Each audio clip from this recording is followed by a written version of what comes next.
brand new Australian Labradoodle puppies.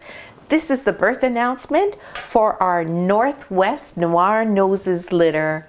Hi, I'm Claire from Van Isle Labradoodles, and we're so excited today to be introducing you to our latest litter from our beautiful Mama Cayenne and our handsome Papa Sumac. In today's video, we are going to introduce you to each of these adorable, not quite 24-hour-old mini Australian Labradoodle puppies. We're going to tell you all about the birth process, and we're going to give you an update on Mama Cayenne. So these puppies were born yesterday on February 18th. Cayenne's due date was actually Monday, February 17th. And right on schedule on the 17th, Cayenne went into what we call stage 1 labor. Now, dogs have a slightly different way of going into labor than humans do. So dogs have 2 stages of labor, stage 1 and stage 2.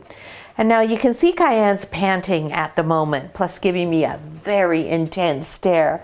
And the reason why she's panting is because we do have the temperature up to 24 in the maternity ward. And we'll talk about that in a little while. But when girls go into stage 1 labor, this is usually what you first see, is a dog who's panting. But rather than this very intense look that Cayenne's giving me right now, the girls tend to have a little bit of a dazed look, if you will, a little bit of a far away look in their eyes. And the other thing that you tend to see is a little bit of trembling. And that's it. The other signs that you usually get when a girl is starting stage 1 labor is she stops eating. So Cayenne had refused dinner the night before. However, when we were making our own dinner, she was hanging right around Reynolds in the kitchen and more than happy to consume some of the leftover roast beef that he was preparing for our dinner. So I don't think she was so much trying to not eat that night, but rather she was just trying to convince me that, well, I'm starting to get ready, and so I really should have something very special for my meal before I deliver all my precious cargo. But she was showing us that she was panting and she did have some trembling. So how come they pant and how come they tremble? Well, what's really going on is the puppies, if I can just get you to put your head down for just a sec. The puppies during pregnancy are located in approximately this area of mom's body. And when it's time for them to arrive, they shift their position and they line up, if you will, to get themselves into position to be born. And that involves quite a bit of activity. You usually also see a lot of movement in your girl's tummy. Sometimes you'll see a puppy sticking straight out this way. It can look really peculiar, but you'll see a lot of activity as the puppies begin their progression down the uterine horns towards the exit. Now, girls have 2 uterine horns. So with the 5 puppies we have, it could be that all 5 were in one uterine horn. It could have been that 1 was in one uterine horn and the 4 in the rest. It could have been 3 and 2. We'll never know. But in any event, they do get themselves all ready. So while they're doing that shifting and moving, Cayenne and every other Mama Labradoodle is actually also having contractions that help to get the puppies lined up and ready for birth. And those contractions are uncomfortable. So when a dog is uncomfortable, one of the ways they display the signs of that is to pant, as she's doing right now. This is not because she's uncomfortable right now, though. This is a different reason, which we'll talk about later. And they also tremble. So it is something of a minor pain response. And we can't see those contractions that help the puppies get lined up and ready to be born.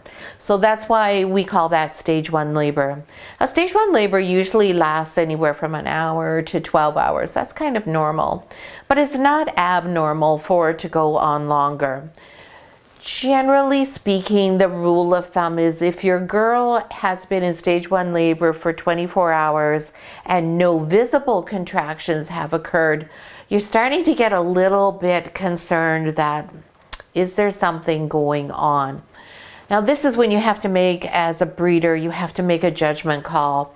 Am I going to take my dog to the vet, which is a highly stressful experience for her while she's already in a stressed condition?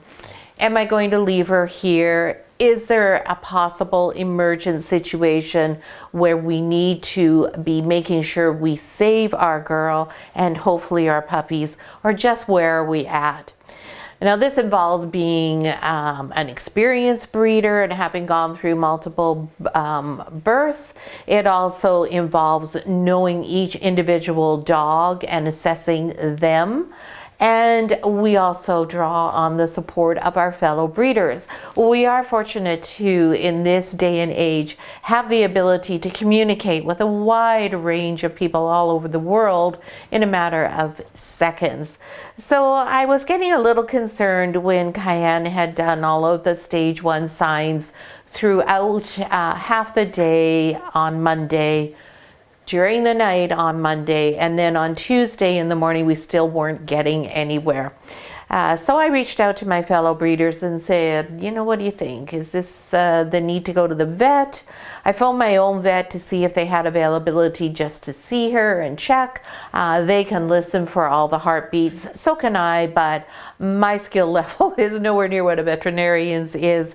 So I'm not always able to say, oh yeah, I can hear all 5 distinct heartbeats. I might hear some swooshing, but definitely I'm not going to be able to say, oh yes, there's puppy 1, 2, 3, 4, 5. They're all perfectly fine.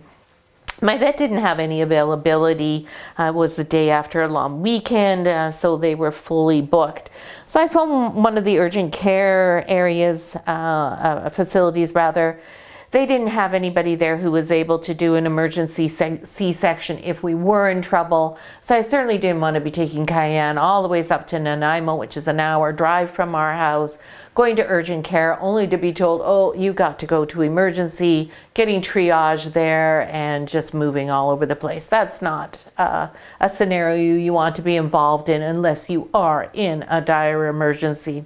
So after I reached out to my fellow breeders and said, what do you think? And reassured myself that I was judging things appropriately, that really we had no cause for alarm, lo and behold, she had the first puppy. That often happens. And she didn't actually show us really any visible contractions. She maybe had a little tiny push and poof, out came puppy number 1. So puppy number 1 was born, and that happened, and it was 2.5 hours before puppy number 2 came. Oh my goodness, I thought we were going to be here until the next day, and we were going to have puppies with birthdays on 2 separate dates. Don't squash your puppies there, baby. The time between puppy 1 and 2 and 2 and 3, both were 2.5 hours. Then for puppy 4 and 5, we got with the program and began delivering them with a bit more alacrity. It was a long process. And throughout it, Cayenne would pant a little bit like this, and then she put her head down, go sound to sleep. She was totally unconcerned.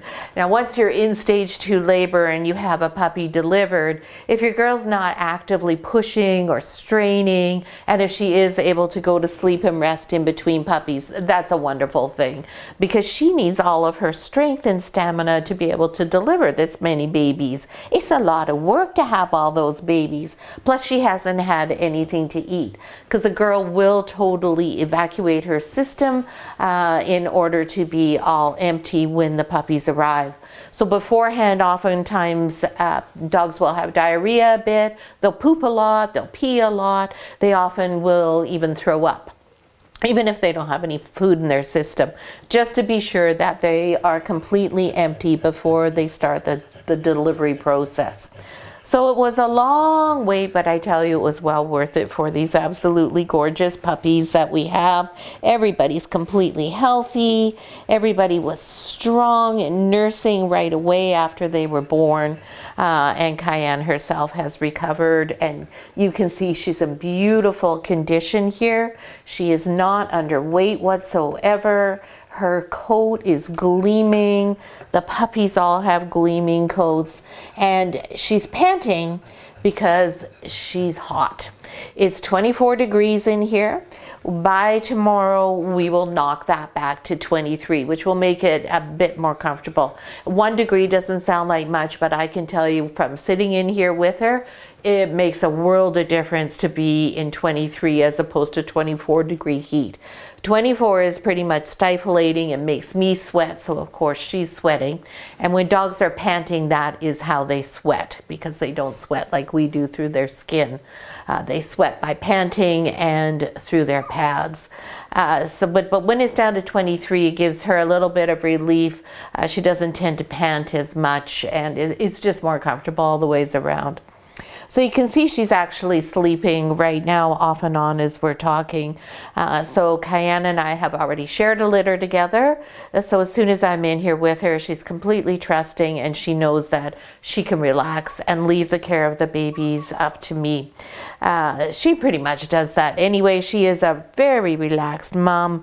Super nice to see, because we know that the vibe that we've got going on here for these puppies is calm, it's chill, it's a very laid back West Coast style of upbringing. She's not upset by anything. She's eating really well. She'll go outside for a very brief period of time to go to the bathroom. Sometimes when I take her outside, I have to really encourage her to leave the puppies. She'll dash out, she'll look around and say, no, can't do it, gotta go back. So then we'll come back, and then we'll try again in a few minutes. If she does go to the bathroom, it's gone. Right now, I'm done. Quick, let me back into my babies. In a few days from now, that will be quite different. She'll be moseying about, sniffing around, and looking for an excuse to spend a bit more time away from the babies. But for now, she's very intent on being with them at all times. When you come in, you'll see that she'll often be curled up right around them. She's very attentive to their needs. However, at the same time, dogs can also be kind of silly. She still has a strong nesting instinct, and so she tries to dig up the carpet. Well, of course, when she digs it up, some of them go on this side of the fold, some of them even go onto the flooring, which is this chloroplast, and it's very slippery, and they're not strong enough to negotiate their way off of a slippery floor surface back to the milk bar. Even if the carpet is bunched up, they're not big enough yet to be able to get over that hump and back to the milk bar. But amazingly, for puppies that aren't even 24 hours old and are only this big, they have the loudest voices that you can imagine. If something is not right, they can squawk loud enough that I can hear them clear across on the other side of the house with multiple walls and doors in between. I don't need the baby monitor to be with me all the time, because they make sure that you know, excuse me, I'm in need of help. I think it's fascinating because these puppies can't see, these puppies can't hear. They can't control their body temperature. They can't even go to the bathroom on their own yet. They can't do anything except for use their nose that has heat sensors in it to help them find where the milk bar and the warmth is. But for all of that, my goodness, they can set up a lot of protest. You would have to be stone deaf to not hear them. Now, having said that, when we're sleeping, and our bedroom is right here, this wall is shared with our bedroom, as is this wall. So there's no chance that we're not going to hear them. But you know what? I can sleep through them squawking, whereas Reynolds wakes up in a heartbeat. Now they always say that women have the strong maternal instincts, but in our family, it's Reynolds who's always awake, getting up and helping them. Now last night, nobody had to get up for anything. They were totally fine. They did not need us. It was great. They were like this. Now this, and this sound of silence, and these relaxed, still puppies, This is heaven. This is what you want to see with a newborn litter, because this means everybody has a full tummy. This means everybody's warm. This means everybody's needs are being completely met, and there's no need for anybody to come and help with anything. A little blue collar here just fell off of where he was nursing, and just because I'm here, I'll help show him where he was and see if he wants to go back on. He's probably so full that he can't eat anymore anyways. So quiet is what we're always looking for.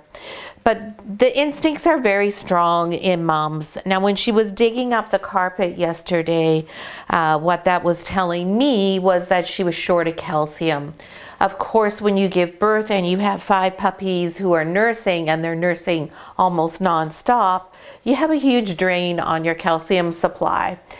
So that is when I just give her a little shot of a special calcium paste we have. Reynolds, can you just reach it over for me there? I think it's right in the first tray.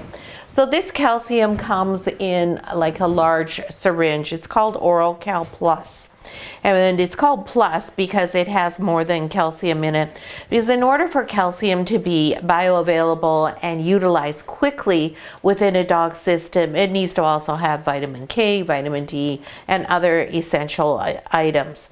So this is designed for use during whelping and immediately post-whelp to make sure a girl's calcium levels don't crash. If they crash too much, we get a condition that's called eclampsia. When a dog has eclampsia, you have about a 90-minute window to save their lives. Dogs can die just like that from eclampsia. So it's very important that we are always monitoring her behavior and her calcium levels.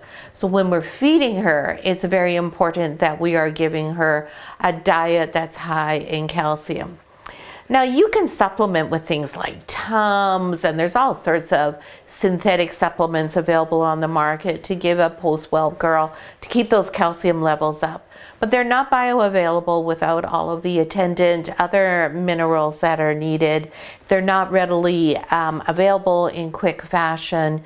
And if you feed your dog properly, you don't need to do that. And dogs get way more from eating properly than they do from any type of supplement, even including this one. This we give them after every puppy is born to maintain their calcium levels. And then if they show us any signs of behavior that indicate that calcium levels have dropped, then we'll give them a little shot. And since I gave that to her yesterday, the carpet hasn't been dug up since. I do have the bricks in here just to help. It's not on all 4 corners, but I do have it here just to discourage her from doing any digging. Cayenne is a nester. Whether she has puppies or not, she loves to dig up her bed, and she does like to make nests. So it is part of her natural behavior. And so we always want to work around our dog's natural behavior. So now Cayenne is completely back to her normal self in terms of energy level. She's got lots of energy to go out and bebop around. She's running around when she's outside. Yes, she's sleeping more, but part of that is just from the fact that she has nothing to do and she gets a bit bored. It's also instinctive as well because she does need to stay here to look after the babies. Now, I was saying that the babies don't have any senses that work. So most everybody is aware of the fact that a puppy is born with their eye seals shut, as you can see here. But their ears are also sealed shut. And these ears will not open up until the eyes have opened up. The eyes will open up probably around week 2 or so, and the ears will follow shortly thereafter. So usually by the time a puppy is 3 weeks old, their ears are completely open. Is that making you nervous? You don't want me to have them up in the air? Okay. Or her. This is the only girl in the litter. Sumac likes to produce a lot of boy puppies. So in his other litter, he had also 5 puppies, and he also had 4 boys and 1 girl. So that seems to be a theme that he likes to go with. So if you would like to have a boy puppy, then Sumac's your guy for making that happen. So now the puppies can't go to the bathroom. So if you see Cayenne right now, you probably can't get a good shot because she's showing you the back of her head. But you see she's stimulating the puppies. She's cleaning them and she's stimulating their genitals, and that is in order to make them go to the bathroom. So she'll do that, and she'll continue to do that right until the puppies actually go home. At this point, when they're in the nest here, when she stimulates them to go, she actually consumes that. And that's to make sure that there's no risk of any predators catching the scent of the fact that she's in a vulnerable position here where she has newborns. They're vulnerable, of course, but so is she because she's here protecting them. So that way there's no scent for any predators to detect, and that helps to keep her babies all safe and sound. So mom looks after their needs in terms of nourishing them and their elimination. We help to look after their needs in terms of providing them with warmth, feeding mom appropriately. We look after all of mama's needs. We give her lots of extra attention and love. We come in and spend all sorts of time with her. We give her a little extra grooming time so that we keep her nice and clean and feeling fresh after delivering her babies. We make a big fuss over her. If she asks us to feed her by hand, we will. Anything that she wants to feel a bit special, because we sure appreciate all the effort that she's going to raise these amazing Labradoodle puppies for us. So now let's meet all of the puppies and tell you a little bit about each one of them. The first puppy who was born was Blue Collar Boy. And Blue Collar Boy, as you can see, is a little different from everyone else. Everyone else is dark, and here he is, a beautiful red and white party. Now, Kaya might not let me lift them up too high. Right now, he kind of looks like a white dog. And you're thinking, what is she talking about, a red and white dog? I don't see any red. Well, the red is not going to show up for a bit because it's a lighter hued color. You don't see it in its darkness right from birth. Indeed, when we got Cayenne, when she was a puppy, when we had her as a puppy, she wasn't red. She was apricot. She was very much lighter than she is now. So red is a color that deepens over time. So he has color up here in the middle of his head. He has color all around his eyes that you can't really see. And he even has color on his back. All down here, he has red coloring that you can't see. Well, she's going to make sure that, see if he has to go to the bathroom here. There may be a couple other spots that end up showing up that we just don't see yet. I'm just going to put my hand underneath here so if she gets him to pee, I don't want it to be dropping on top of the other puppies there. So this little guy was our firstborn, and he arrived at 1:45 p.m. And he is the tiniest puppy so far in the litter. Now, just because he's born as the tiniest does not mean that he'll be the tiniest when they go home or in a year from now. He may end up being the biggest puppy, but just for now, he is the smallest, and he was 183 grams. Now, the next, are you going to clean up there? You got a little bit of poop there. Just putting him back, I'll just put him back over here and let her look after him because she was concerned about him. Next puppy to be born was Yellow Collar, who's over here attached, but he's fallen asleep attached to the milk bar, so he's not going to be upset with me for taking him away. Now, all of these puppies are phantom. So what does that mean? Well, phantom is the pattern that you see in this puppy here. It's very easy to see on the ebony background. You can see above his eyes, it looks like he's got two pink spots. Those are actually the tan spots that you see on his legs there. Those will be nice tan eyebrows. And you see on the side of his face, he has that same marking across his chest, up his legs, and also in the vent. The vent is the area underneath the tail. Now this guy also has lots of white on him, so that makes him what we call a tri. But the phantom is the markings that you will see on dogs who are ebony and chocolate.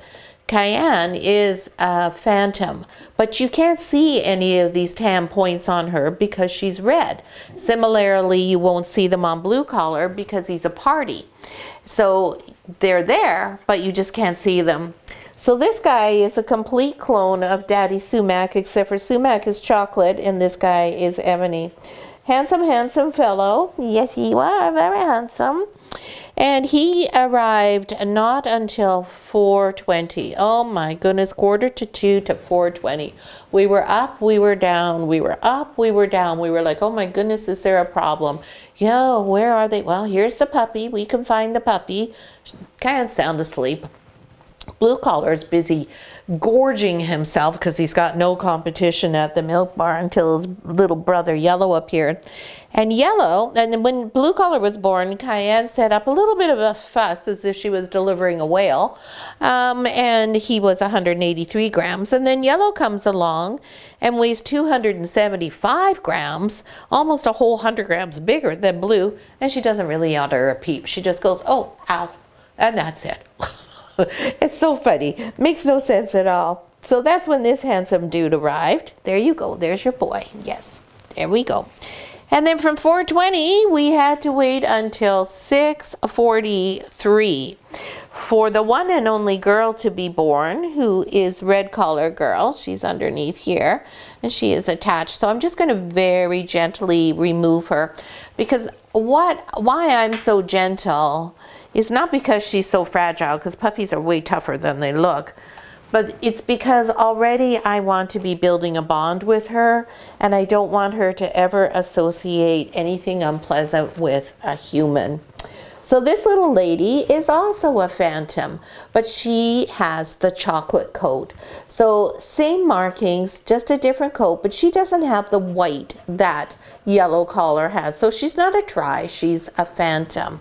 And this is, Sumac is chocolate like this, but he does have the white that Yellow has. So Miss Red appeared at 6:45, and she weighed 252 grams. So a lovely weight, and pretty much exactly what we would expect for puppies from Sumac and Cayenne. Then we only had to wait until 6:59, only 15 minutes, for Green Collar to appear. And this time I was expecting another lengthy wait.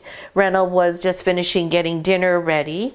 And so I was standing up and I was moving things around and preparing to eat in our bedroom, because all of our puppies are born in our bedroom. So I was just setting things up so I could sit on our bed and eat dinner while we waited for another 2.5 hours. And Cayenne got up to walk around, and as she stood up, well, guess what happened? A puppy came out, and that was Green Collar. She didn't say a word. I didn't see any pushing whatsoever. She just stood up and out he popped. And he is pretty much a clone of Yellow. Another gorgeous ebony tri, all the beautiful white on there really sets off that ebony coat, and then just highlights those really pretty phantom markings there. Really handsome dude. Both Green and Yellow have the exact same shape of white on their heads, so they are like they're twins. And Mr. Green was 272 grams. So again, a beautiful weight, and right exactly where I would expect a litter between Cayenne and Sumac to be. There you go, handsome. And then just 11 minutes after that, just as we were going to eat dinner, Orange Collar appeared. Okay, I'm just going to put him down, okay? There you go. You have him. And Orange Collar, guess what? Last puppy. And he is our biggest puppy. He was an enormous 303 grams.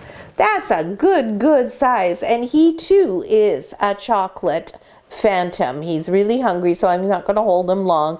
He is identical to Red Collar Girl. So we had the party puppy, the red party puppy, and then we had an ebony tri, then we had a chocolate phantom, then an ebony tri, and then we ended with a chocolate phantom. So I promised you a rainbow litter, and I gave you a rainbow litter. Well, I didn't, Cayenne did. But I predicted well. So we have exactly what I expected here. And the reason why we have one red but we have 2 chocolates and 2 ebonies is because red is not a dominant color. Red is a hard color to obtain a more rare color. Black is the dominant color for dogs, with it followed by chocolate. And then yellow variations such as red are less common to come by. So exactly in a litter of 5, pretty much what you would expect. This looks like poor blue collar is maybe not in the best position there, but he seems to be totally content. He's got a nice cozy warm tummy there underneath his brother orange, keeping him warm, and his tummy is, as I said, already so full he doesn't have any room to put any more food in at the moment. So that is all of our puppies. Chances are, if you're on this litter list, that you're getting a boy, since we only have the one girl. Very uniform, except for our little blue collar boy here, who's our shining light in the litter. Gorgeous puppies, lovely, healthy. They are so strong. Like I said, as soon as they were born, everybody was nursing. And look at them all lined up there in a row. Even their ears are lined up the same way. We got a healthy, happy mama dog who's eating well, who's feeling great, and who's really enjoying being a mom. I just love Cayenne's eye contact. You can have an entire conversation with this dog just through her eyes looking at you. So that's everything. We hope you enjoyed today's video. Our next live video will be when the puppies are just over 2 weeks and they have their eyes open, and we'll talk all about why puppies are born with their eyes and ears sealed shut and what it means to them when they do open their eyes. In the interim, we will be handling the puppies every day. We'll begin to desensitize them already to certain things. We'll get them used to people and learning that people are the best thing in the world. And we'll take wonderful care of them and our Mama Cayenne. Thanks so much for watching.